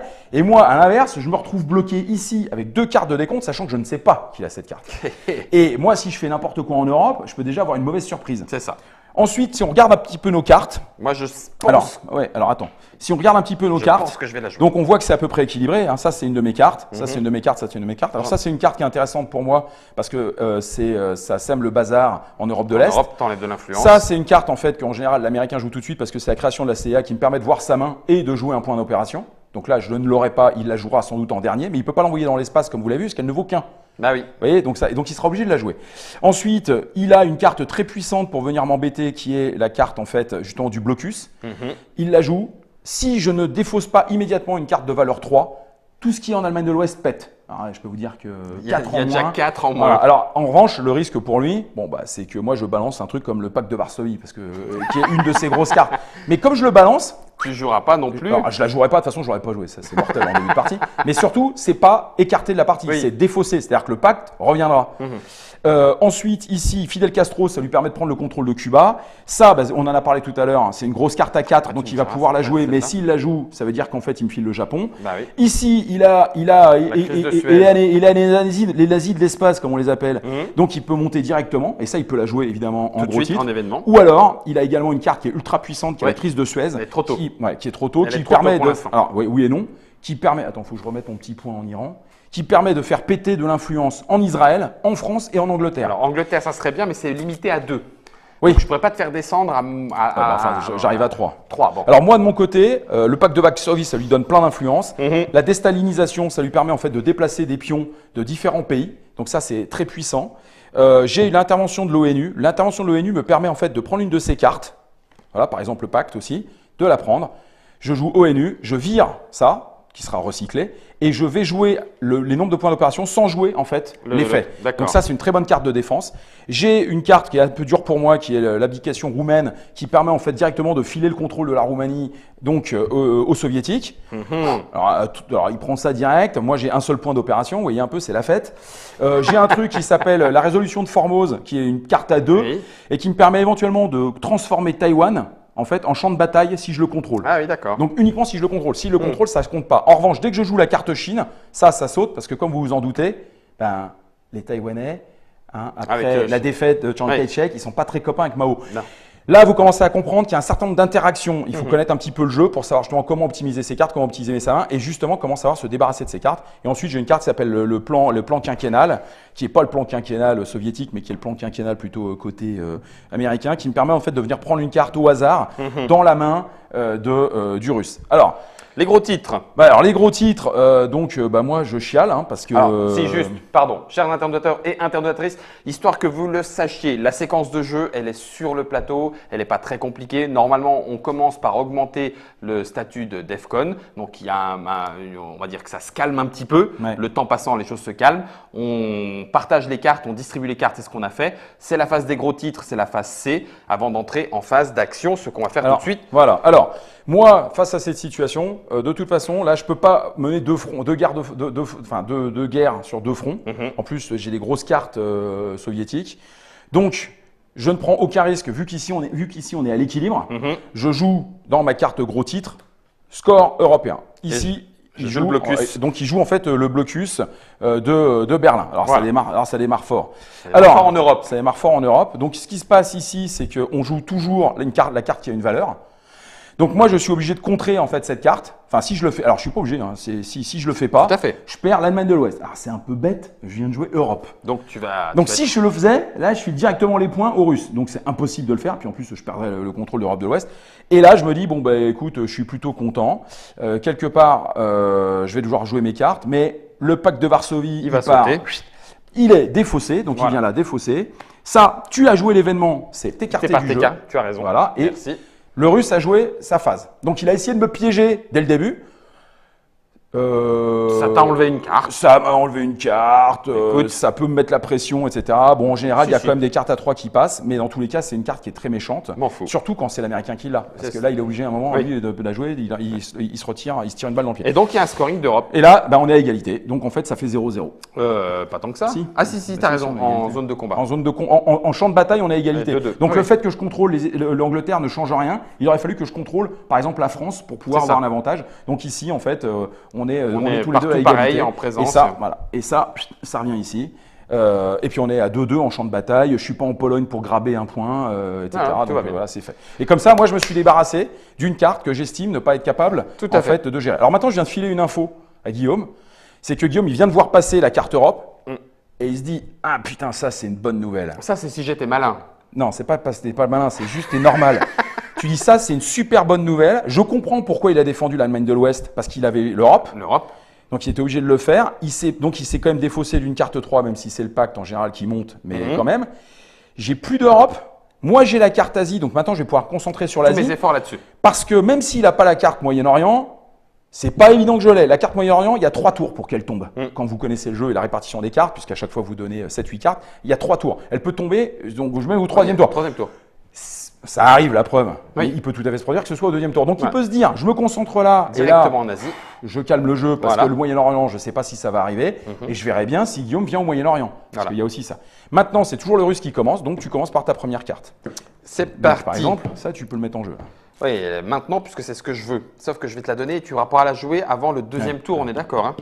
Oui, mais ça, c'est. C'est maintenant, là, c'est ce tour-ci. Hein. Je vais déjà jouer celle-là. Oui, mais à la fin du tour, tu es sûr de faire ton bah, décompte. bien Et sûr. moi, et une fois que tu l'as. Et moi, elle est Toi, tu retournée. pourras pas la non. jouer. Eh ben On est non. d'accord, c'est bien ça. Voilà. Mais est-ce que je la joue maintenant? Ah bah ça, tu fais comme tu Attends, veux. 1, 2, 3. Parce qu'après, c'est des événements pour toi. Mais ça ne m'intéresse pas, c'est pas très grave. Celle-là, je préfère attendre de savoir ce que tu vas faire. Bah, tu ça, vas je faire. peux toujours la jouer. Quand On tu a le veux. temps, largement. Là, on n'y est pas. Eh bien, écoute, allez. Donc- 4 points d'opération plus 1, puisque ça va se passer en Asie. Donc, il joue la Chine. Donc, 5 points. alors, donc il a le droit à 5 points. C'est marqueur d'influence. Ouais. Ok. Alors, le seul truc ici. Donc, j'ai la Corée, Attends. l'Afghanistan. Non, tu l'as pas, l'Afghanistan. Non, mais je peux, puisque je suis voisin. Ah de oui, oui, l'URSS. pour l'URSS, oui, Pour tu peux. une influence. Donc là, mais oui, attends, est-ce que c'est malin de la jouer tout de suite? Parce que Corée, c'est-à-dire qu'il faut que tu descendes en Corée du Sud. Corée du Sud, donc c'est pour te contrer toi. Ouais, et après tu rentres en Afghanistan, mais tu pourras pas aller au Pakistan. Non, pas tout de etc. suite. Donc peut-être qu'il faut mieux, que tu la gardes ici. J'en ai encore après. Je pourrais jouer ma crise de Suez, puisque Ouais, pour mais là, tu as l'instant, 5 elle est pas points. Ouais, Sauf, bah, si tu c'est viens, déjà pas mal. sauf si tu viens me chercher directement. en Corée du Sud. Ouais. Ouais. Donc tu prends le contrôle de l'Afghanistan, 2 points. Moi, je vais prendre 2, puis 3. Bah non, ça fait. Ah non, c'est 4. Non, il faut que je fasse 1 ici, Ouais. 1 ici, et je vais monter à 4 en Corée du Sud, Voilà. Alors ça, c'est la bonne agression. histoire de prendre le contrôle. Voilà. Alors là, c'est la fête là. Voilà. Bon. Allez, la Corée, elle passe ici sous influence. C'est à toi Sachant de jouer. qu'il y a une carte qui s'appelle la garde de Corée, qui permet en fait notamment au Ruskov de faire sauter tous les points américains, mais c'est une carte unique. Alors on n'est pas obligé de la jouer non plus, mais en général elle est jouée. Bon là évidemment la pression Vas-y, elle est très montre. forte, parce que ça veut dire que maintenant il contrôle en fait 2 champs de bataille, moi j'en contrôle déjà aucun, et puis maintenant il contrôle 2 pays, moi j'en contrôle qu'un. Donc, ouf. Et comme vous le voyez, l'Asie c'est 3-7-9, ici c'est 3-5-7. Donc je vous dis, l'Asie c'est un peu plus Touchy, chaud. c'est un peu plus Et c'est à toi. c'est plus rentable dans tous les cas que le Moyen-Orient. Alors moi je vois ça, je suis super content. Parce que J'aime bien quand il dit ça parce que généralement il m'endort, puis après il me non, fait un moi- coup, non, un coup dans la nuque. Non, moi Paf. j'endors rien du tout. Ouais, ouais. C'est que je suis obligé de réagir. Donc je vais jouer le plan à 5 ans, mais je le joue en tant que point d'influence. Donc 3 points d'influence. Ouais. Et donc je monte ici en Indonésie pour contrôler facilement un pays. Mhm. Puisque je vous le rappelle, hein, pour dominer, il faut avoir plus de pays. Je convertis pour un 2e point les Philippines, ce qui fait que là j'ai 3 pays. Tu y étais déjà, hein? Oui. Ouais, bah, j'y suis déjà, ouais, je démarre là-bas. Donc là, déjà, bon, j'essaie Tempérer. de tempérer. Et puis, je vais essayer d'aller chercher un point pour ouvrir un 2e front au Pakistan, puisque je suis en Iran. Donc, Ah oui, vous voyez, c'est les petits pointillés me permettent, en fait, les petits pointillés, c'est interrégion. Donc, je rentre au Pakistan avec 1. Ce qui te fait 3. Ce qui me fait 3. Non, mais je vais même faire autre chose. Attends, je réfléchis en même temps. Attends, je prends même contrôle directement du Pakistan. Et tu lâches. Et je lâche, en fait, les Philippines pour le moment. Ok. Je lâche les Philippines pour le moment. Fais. Ouais, et c'est ça. Voilà. Ok. Attends, Ok. j'ai fait 1, 2, 3. Ouais, c'est ça. Donc là, ça, c'est la fin du premier tour. Donc, vous voyez, ici, on aurait fait ça, ça. Maintenant, on passe là. Tac, on passe au 2e. Et Alors, dis-moi, il va falloir de toute façon que je la joue. On est en bon, deuxième là, sur tu t'en SF. fous. De toute façon, ça n'a aucune influence puisque Non, l'Europe est déjà c'est tombée. pour ça, c'est ce que j'allais dire. Tu vas me faire perdre. Donc, East European Unrest, tu me fais perdre, puisqu'on est en Early War, une influence dans 3 pays d'Europe de l'Est. Voilà, donc là, typiquement, ça, c'est bien joué. Pourquoi ? c'est parce que de toute façon, ça n'a quasiment aucune influence sur ce tour de jeu. Même Si cette carte reviendra, il n'y a pas d'astérix, parce que de toute façon, la carte Europe est tombée. Donc on la reverra revenir en milieu de guerre, d'accord, lorsqu'on va remélanger en fait les paquets avec le paquet Midoir. Donc il prend aucun risque et derrière il va prendre 3 points. Et les 3 points forcément il va les mettre ici. C'est ça. Donc bon, bah, c'est comme ça. Alors en fin de guerre, cette carte est beaucoup plus méchante parce que là cette fois-ci c'est 3 fois 2 points. Alors là, c'est parce que c'est 3 pays. Donc là, c'est redoutable. Donc là, tu fais perdre ici, je fais forcément perdre ici pour préparer le terrain pour plus tard. Mais je suis toujours en contrôle. Ah ouais, tu es toujours en contrôle, sauf que tu n'es plus à 4, tu es à 3. Bah oui. Mais... Donc on ne sait jamais. Voilà. Non, ça en fait 2. Ouais, ça en fait 2. Hein, c'est et toujours tu me ça. fais perdre quoi? Et je fais perdre ensuite. Finlande ou Yougoslavie? Et je fais perdre ensuite la Yougo. Bah oui. Pourquoi la Yougo? Parce qu'en fait, puisqu'il n'y a plus personne en Yougoslavie, maintenant la seule chose qui reste à faire ici, c'est un coup d'État. Tu peux pas faire autrement. Ouais. Alors que sinon, il aurait pu tenter de mettre en fait de l'influence en partant de la Yougoslavie. Donc il peut plus le faire. Donc maintenant, tu as 3 points. J'ai 3 points. Je peux te faire tomber le Pakistan. Bon, ouais. Enfin, déjà, ça va te coûter 2 pour rentrer. Puis après 1 pour monter à 2. Ah, et on est à 2-2. Bah, on sera à 2-2. Ah, oui, on est à 2-2. Ouais. Je dis rien de. Je fais comme tu veux. Hein. Tu n'as plus l'influence. Ah non, ça c'est sûr. Je perds en fait le contrôle du pays. Et en fait, je vais aller au Japon. Ah, toi, t'es un chaud. Toi. Ouais, à 3. Oublie pas qu'il y a ça derrière. Hein. Oui, bah, sauf si tu le joueras pas. Hein. Sauf si tu l'envoies dans l'espace, ouais. C'est ça. Ouais, c'est ça. Forcément. Donc là, de toute façon, j'ai compris que de toute façon, là, Zéclair, il est en Asie. Alors maintenant, moi, vu que j'ai bien compris que maintenant il était en Asie, parce que là, il aurait pu venir s'amuser. Non, attends, après, Afghanistan, machin, c'est Japon. J'ai le choix. Soit de tenter de blinder l'Asie, soit, parce que moi j'ai quand même ma carte Moyen-Orient. Si j'avais pas ma carte Moyen-Orient, ce serait super facile à jouer. J'irais directement en Asie. On jouerait tous les deux là-dessus et puis voilà. Et voilà. Sauf que toi, visiblement, tu as autre chose à faire. Ouais, moi j'ai autre chose à faire. Et surtout, mon problème, c'est que j'ai quand même des cartes qui sont pas super gégènes. Hein. Un 3 là. Ouais, j'ai un 3 qu'il va falloir que je balance avec UN Intervention. Parce que si je joue déstalinisation, cette carte en fait permet à Guillaume de prendre des points n'importe où sur la table et de les replacer où il veut. C'est bien. Bah non, c'est moche. Vous avez compris quoi. Donc maintenant, moi en plus mon problème ici, c'est que si je veux prendre des points, il faut que je contrôle des pays. Là, je contrôle quand même pas grand chose non plus. Non. Ce qui se passe ici, c'est que je vais essayer de faire en fait un bluff. C'est que je vais jouer l'intervention des États-Unis, des Nations Unies sur déstalinisation. Donc déstalinisation, ça part. Ça reviendra parce qu'il n'y a pas d'astérix. Et ça me permet de jouer 3. Donc je ne joue pas sa carte. Ça, c'est une carte assez intéressante. Et maintenant, j'ai 3 points. Et là, avec mes 3 points, ce que je vais faire, c'est que je vais prendre tout de suite ici. Je vais prendre tout de suite le contrôle de la Jordanie parce que je suis en Israël. D'accord. Et je passe à 2, en fait, tout de suite en Iran. Voilà. Là, ce qui est intéressant pour moi, c'est que maintenant, je domine la région. Pourquoi? Parce que j'ai un champ de bataille, j'ai un pays secondaire. Et en fait, j'ai contrôle 2 pays quand Guillaume n'en contrôle aucun. Et l'intérêt, c'est que Guillaume n'a même pas de présence. Donc là, je suis en domination à 5, Guillaume, il est à 0. Je suis présent. Non, où est-ce que tu es présent? Tu contrôles aucun pays. Ah non, je ne contrôle pas, c'est vrai. Influence. Résultat, que sous influence. Ça c'est intéressant dans le jeu, parce que ça veut dire qu'à ce moment-là, je sème le doute chez Guillaume. Guillaume se dit, il me bluffe, il a une carte. Il a la carte des comptes de Moyen-Orient. Ou est-ce que en fait, non, me bluffe-t-il? Il l'a-t-il ou l'a-t-il pas? C'est ça. Bah oui, mais tu l'as. Mais non, t'en sais rien. Parce que, mais non, mais t'en sais rien ça. C'est que là, tu dis, moi, je suis fort, j'ai encore des cartes, parce que tu sais que tu as des cartes. Moi, j'ai déjà des cartes. Donc, tu peux très bien dire aussi, en fait, il veut m'amener là-bas pour se renforcer, essayer de prendre facilement des pays comme les Philippines ou d'autres choses, et réussir à limiter en fait ma carte de score, même si moi, je me suis développé, parce que il y a ça. Ou alors. En effet, tu dis non, il l'a vraiment. Alors, est-ce que je troque un pays pour l'autre en continuant en effet mon développement?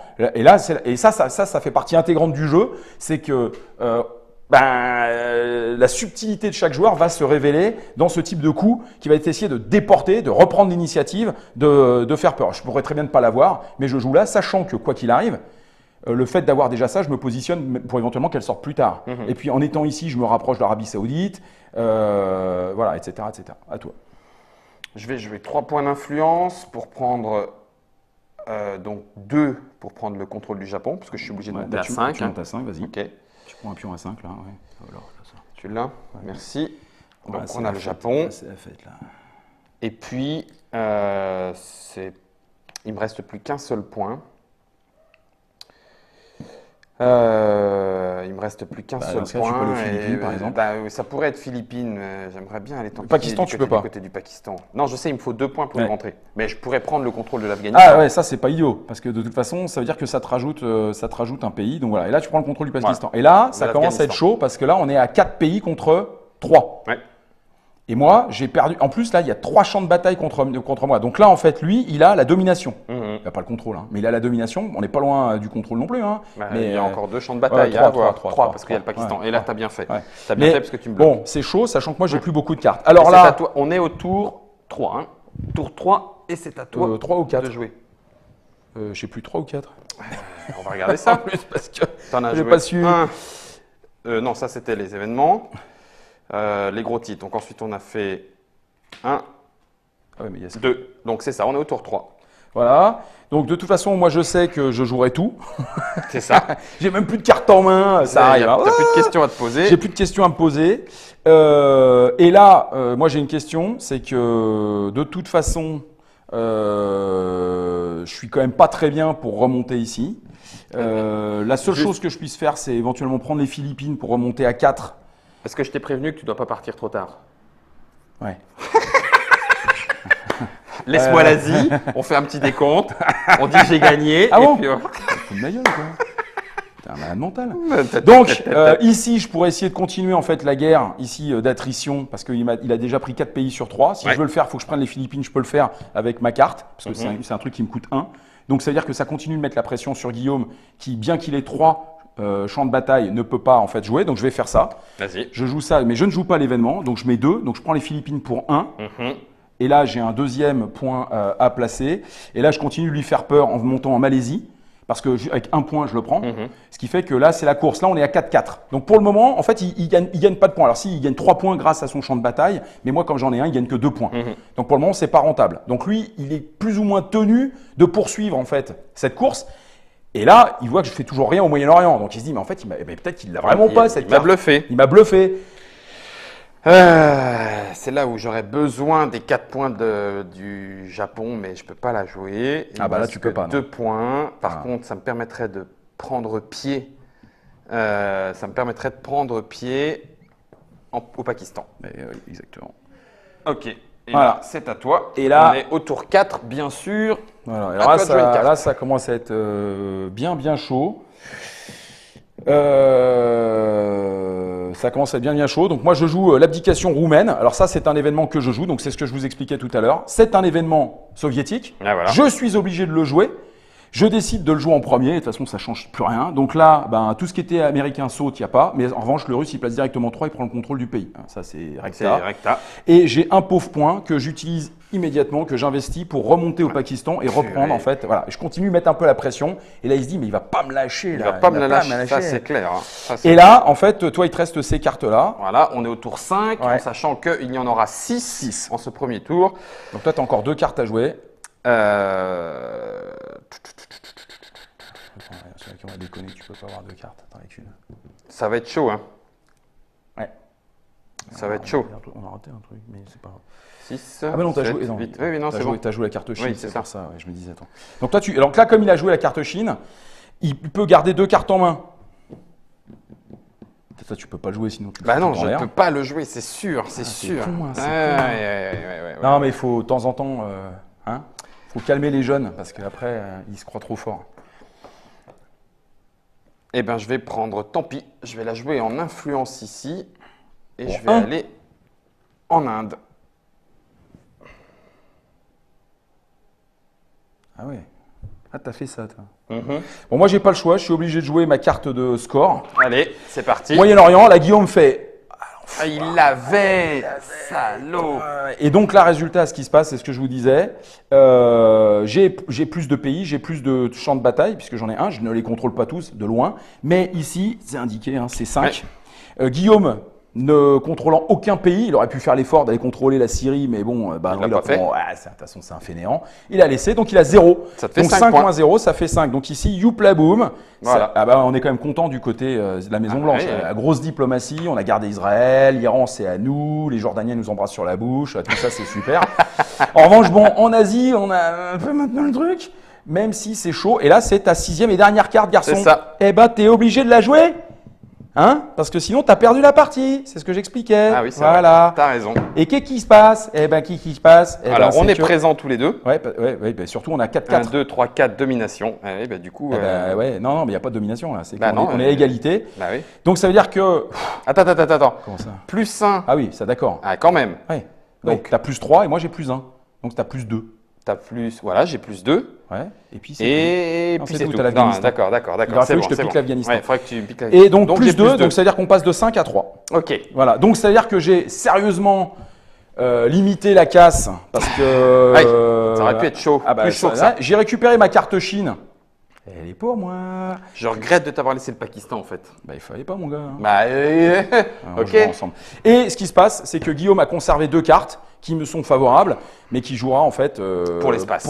Ouais, qui jouera essentiellement dans l'espace au prochain tour, parce que maintenant il n'a plus aucun intérêt à me refiler Ah bah le Japon. non. C'est à moi de le jouer. Et là, en effet, on est dans une situation assez. Bah voilà, c'est une situation d'ouverture. Alors ce jeu. Alors, on vous a montré ça de manière exhaustive, c'est fait pour vous donner envie, j'espère qu'on a communiqué à ce sujet-là. Oui, même si la vidéo est longue, hein, il faut que vous soyez arrivé jusque-là quand même. Ouais. Mais c'est que c'est une ouverture. C'est-à-dire qu'on peut très bien avoir des ouvertures où vous n'avez pas de carte de décompte. Et donc bah là, vous partez un petit peu à l'aveugle. Ça se bat plus au Moyen-Orient ou alors en Europe.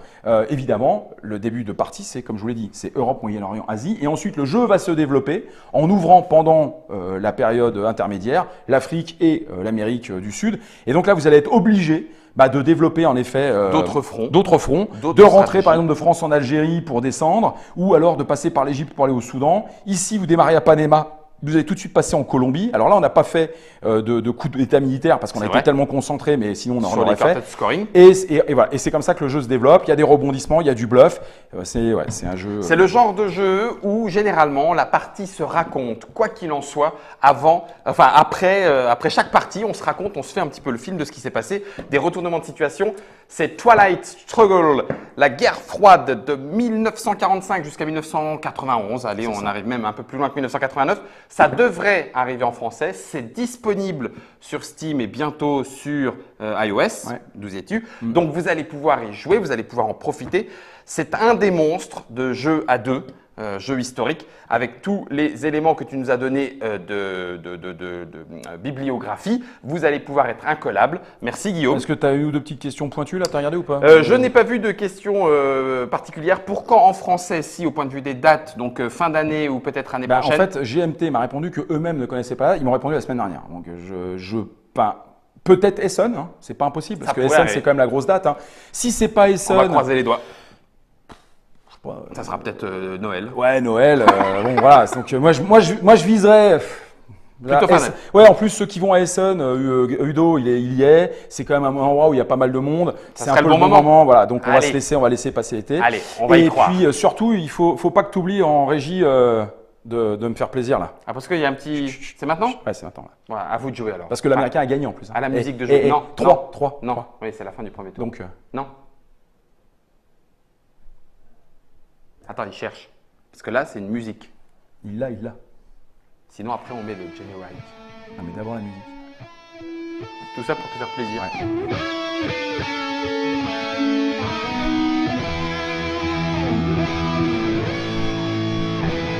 Il en faut peu hein, pour être heureux en fait. Musique, 3 points d'avance. T'as reconnu là? Il y a un petit hymne. Ouais, avec qui? Métallica.